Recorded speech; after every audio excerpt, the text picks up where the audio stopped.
A good night of Shabbos. This Sunday, I will pass from 70 to 71. And some of my contemporaries, some of them are older than me, some of them are younger than me. A few have passed on. And what can I share with those who occasionally look at my videos to try to get enlightened? We've talked about reincarnation. The most authoritative book on reincarnation is called The Gateway of Reincarnation, Shar HaGilgulim, written by Rabbi Chaim Vital in the 16th century. He was the greatest student of Rabbi Yitzchak Ashkenazi, known as the Ari, Halaki Rabbi Yitzchak, who, in the eyes of his students, was considered the Messiah son of Joseph, of his generation. Rabbi Chaim Vital, in his work, says that his Rebbe told him thousands of times about certain animals and birds, that they had the soul, the spirit of a person that had just passed on, and he identified the sin that that person had done that was prominent, for which reason he was incarnated in an animal or a bird. And they tested this thousands of times. They found that people had actually died within a short period of time before, and the person was noted for certain behaviors and was suspect of certain behaviors. And the Ari, he was not a person who would go around and hear Lashon Hara, was always accurate. And he says, we did this thousands of times. We tested him thousands of times. Now you would think that this came over a period of 50 years, thousands of times. The Ari was the teacher of Rab Chaim Vital for a little bit over a year, maybe a year and a half. So during those 16, 17 months, I don't know how long it was, maybe 18 months, they tested this thousands of times, meaning that every day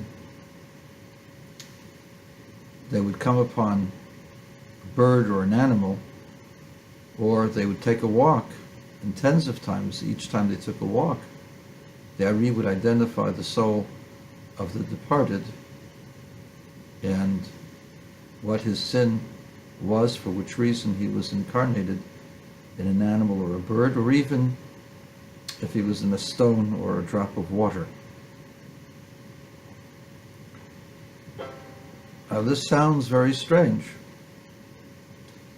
but if you've ever read the book called The Dibuk by Gershon Winkler, in which he chronologizes several reported stories about dibuks, about wandering souls that were caught in certain conditions and couldn't leave them because of their experiences, because of what they had done.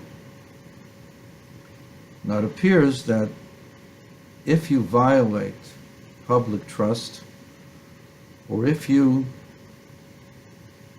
deviate greatly, such as murder or even suicide,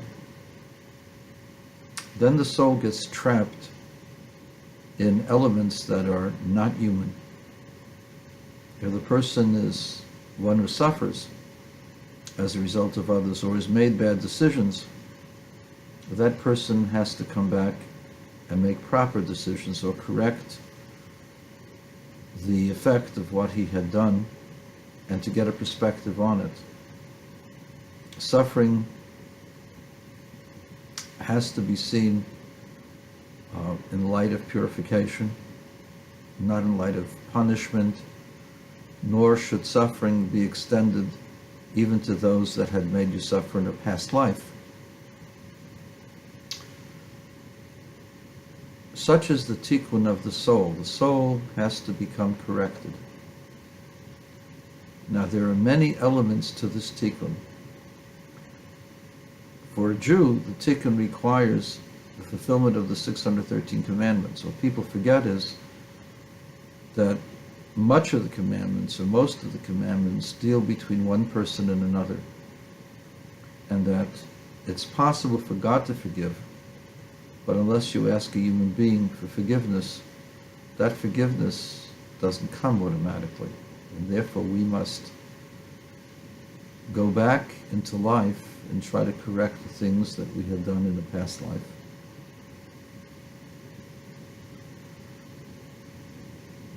So as I stand here before my 71st birthday, I ask all of those whom I have hurt, I've thought badly about, done bad things to, I ask them for forgiveness. I don't want to repeat my mistakes. I want to learn from them. At the same time, I ask God to give me strength to be able to fulfill His mission in life and to have the proper perspective to do the things necessary to fulfill that mission. In the process of reincarnation, studying reincarnation, there are many fascinating things that take place. People remain in the format that they were before, but their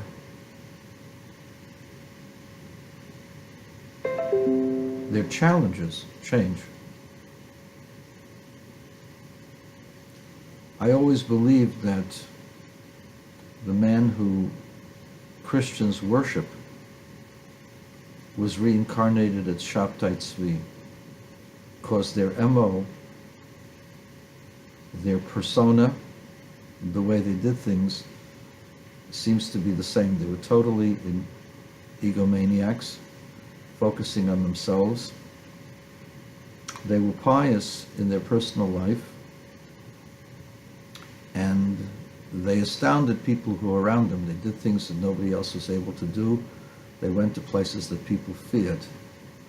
In the case of Shabtai Tzvi, he would go immerse himself in the ocean, or the sea rather, the Mediterranean Sea or the Black Sea, wherever it was. And this was at a time of high tides, and it was at night, and people were fearful. He had no fear at all. I'm sure he engaged in long fasts,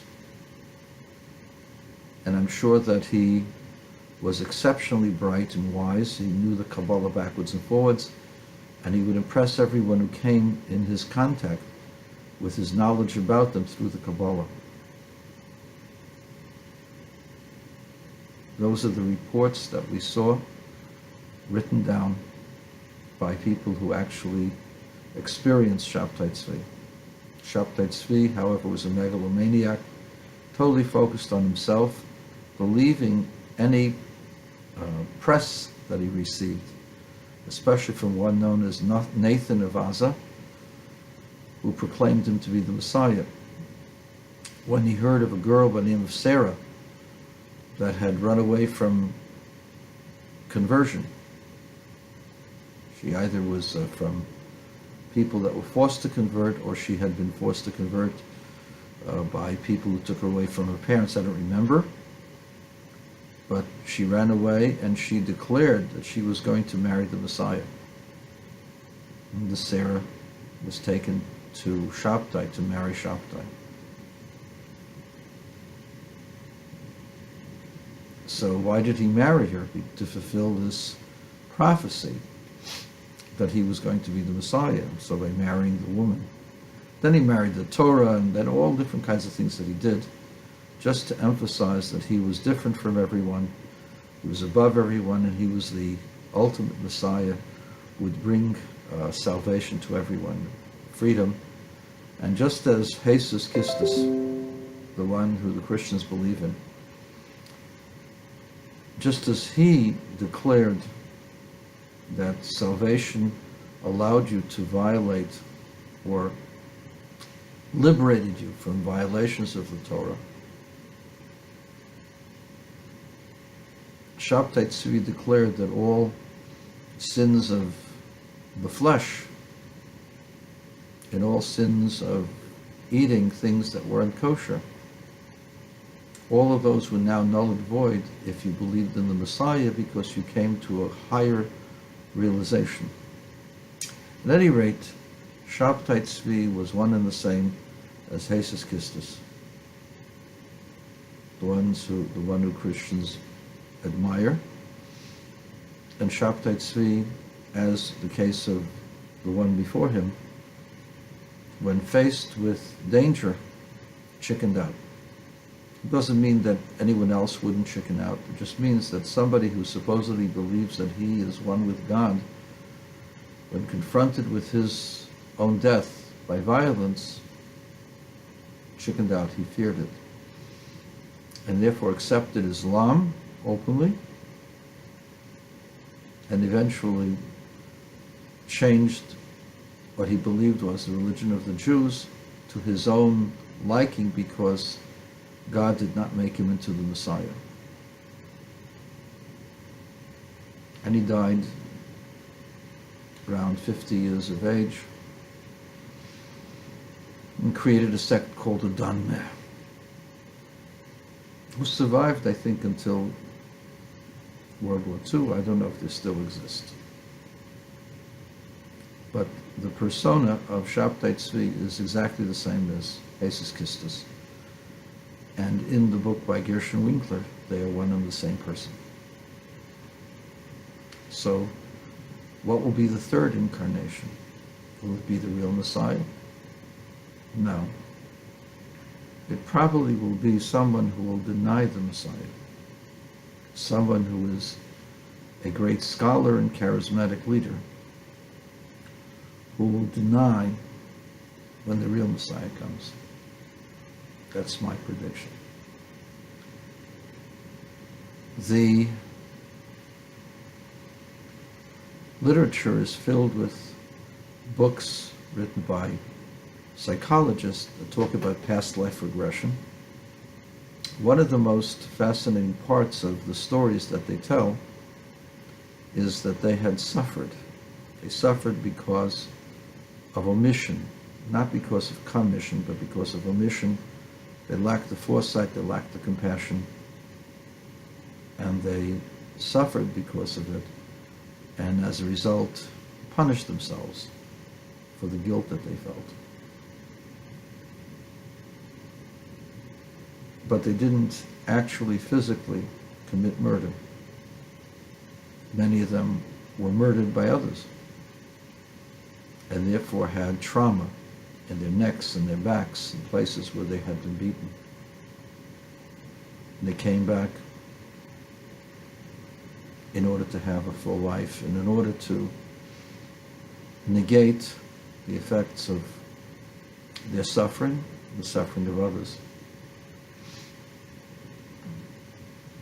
What is clear from there is that those who abused others have an altogether different incarnation cycle.